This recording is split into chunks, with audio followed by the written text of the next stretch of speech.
Tollywood star hero Prabhas గురించి ప్రేక్షకులకు ప్రత్యేకంగా చెప్పాల్సిన అవసరం లేదు. ఈశ్వర్ సినిమాతో టాలీవుడ్ ఇండస్ట్రీకి హీరోగా పరిచయం అయ్యారు ప్రభాస్. ఆ తర్వాత చాలా సూపర్ హిట్ సినిమాలలో నటించారు. దర్శక ధీరుడు రాజమౌళి బాహుబలి సినిమాతో ప్రభాస్ పాన్ ఇండియా లెవెల్లో తన సత్తాను చాటి ప్రపంచవ్యాప్తంగా క్రేజ్ ను సొంతం చేసుకున్నారు. బాహుబలి సినిమా తర్వాత ప్రభాస్ క్రేజ్ అమాంతంగా పెరిగిపోయింది. ఇక ప్రభాస్ ప్రతి సినిమా కోసం పాన్ ఇండియా లెవెల్లో అభిమానులు ఎంత ఆసక్తితో ఎదురు చూస్తూ ఉంటారో. టాలీవుడ్ లో గత 3-4 సంవత్సరాల నుంచి ప్రభాస్ హవానే కొనసాగుతుంది. ఒక్కో సినిమాను 3-4 సంవత్సరాల పాటు చెక్కుతుంటే హీరో ప్రభాస్ మాత్రం 4-5 ప్రాజెక్టులను ఒకేసారి కవర్ చేస్తున్నారు.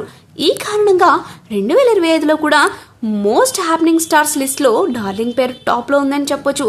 ప్రభాస్ ప్రస్తుతం ది రాజా సాబ్, ఫౌజీ సినిమా షూటింగ్లతో బిజీగా ఉన్నారు. ఈ 2 సినిమాలలో the Raja Saab work almost complete అయ్యే దశలో ఉంది. ఇక హను రాఘుపూడి తెరకెక్కిస్తున్న ఫౌజీ సినిమా ఈ మధ్య స్టార్ట్ అయిందని సమాచారం. ప్రభాస్ 2025 ఫస్ట్ హాఫ్ మొత్తం ఈ సినిమా మీదనే దృష్టి పెట్టనున్నారు. ఇక 2025 సెకండ్ హాఫ్ లో కొన్ని క్రేజీ ప్రాజెక్టులను లైన్ లో పెట్టేందుకు రెడీ అవుతున్నారు ప్రభాస్. దర్శకుడు సందీప్ రెడ్డి వంగ ప్రభాస్ కాంబినేషన్ లో స్పిరిట్ మూవీని అధికారికంగా ప్రకటించిన సంగతి తెలిసిందే. ఈ సినిమా సమ్మర్ తర్వాత పట్టాలెక్కే అవకాశం కనిపిస్తుంది. ఇప్పటికే ప్రభాస్ నటించిన సలార్ సినిమా ఎంతటి ఘన విజయం సాధించిందో అందరికీ తెలిసిందే. సలార్ సినిమాకు సీక్వెల్ కూడా వస్తుందన్న విషయం తెలిసిందే. సలార్ సినిమా సీక్వెల్ కూడా సమ్మర్ తర్వాత మొదలు కానుందని తెలుస్తుంది.